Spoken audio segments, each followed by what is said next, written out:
This is about the people of Mississippi and what's important to the people of Mississippi. Tonight in this victory, the reason we won is because Mississippians know me and they know my heart. That's Republican Senator-elect Cindy Hyde-Smith winning a decisive victory in Mississippi last night.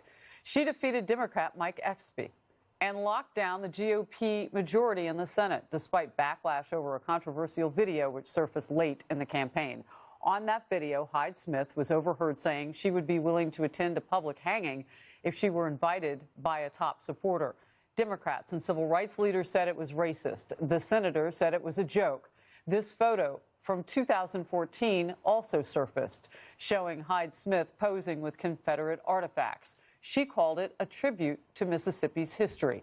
The controversies leading to new accusations now that perhaps her voters may have been complicit in what they say electing a white nationalist. Watch. Cindy Hyde-Smith is a racist, a white nationalist, a white supremacist, and it is a shame that white Mississippians would exonerate her in advance and excuse her for the intimidating hatred that she expresses. Bringing in now Pastor Darrell Scott, CEO of the National Diversity Coalition for Trump.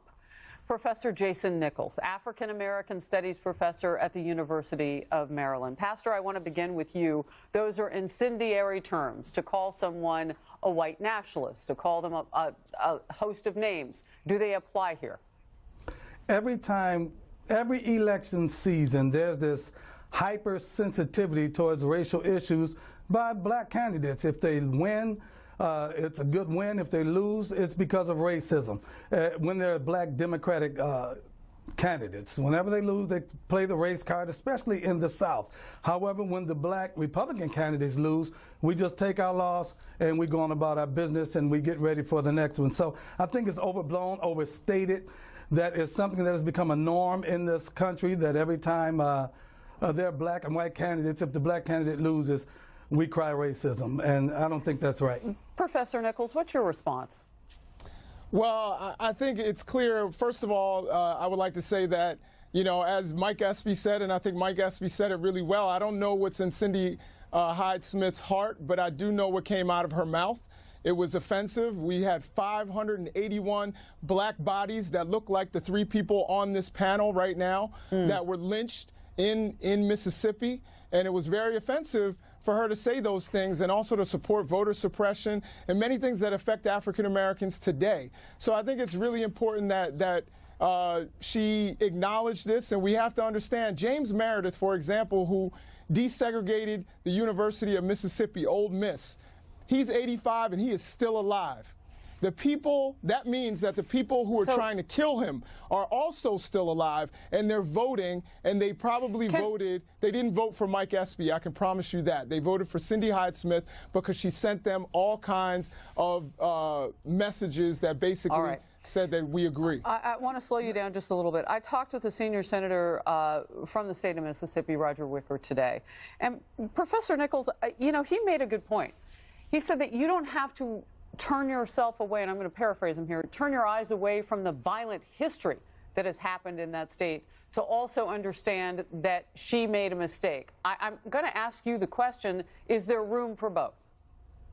Well, again, I think if she had just said made one gaffe regarding race, I need a quick yes or no. I would say no. All right. I want to go back to you now, Pastor Scott, to get your response. Let me say this. You know, once again, this hypersensitivity towards racism is prevalent in all of these recent elections. Ron DeSantis said the term monkey up, and all of a sudden, oh, he's talking about black people. She said, I would attend a public hanging. Oh, we're talking about black people. Anything that's said by these candidates is not precisely and necessarily referring to black people. We're taking it that way, and we're taking it that way simply for political purposes. If it wasn't election time and that was said, the offense wouldn't be there. And so we're trying to use any gaffe by hyper-scrutinizing everything that comes out of these candidates' mouth to see if there's something that we can say is racist so we can use it to try to win an election. That's simply what the Dems playbook is. It's been their playbook. Every 4 years, it's pin the racist on the Republican. That's what they do. That's the game plan, but it's not working. Does it move us forward, Pastor? We can move forward. You know why? Because America is getting tired of it on both sides. Americans are not stupid. We have common sense. We can see when someone is trying to take something and use it for political purposes. It's not flying. That's why it doesn't have the traction now that they wanted to have. Michael Eric Dyson and these guys like that, they're race baiters. If we achieve racial harmony in this country, those guys would be out of business. I want to send them a box of cheese to go with that wine that they do every time a black candidate loses an election. It's all this wine. Professor. We need to stop that. You're silent. Yeah, no, I think, Reverend, or excuse me, Pastor Scott has a legacy as well. The legacy of the Mississippi State Sovereignty Committee, black pastors who actually worked against the civil rights movement. I think that, we saw what legacy, you said. Brother. That's absolutely your legacy. I grew up in the civil rights movement. What you read about, well, you certainly aren't representing your past very well. No, you certainly aren't representing. And let me tell you something. What happened? You're full of it.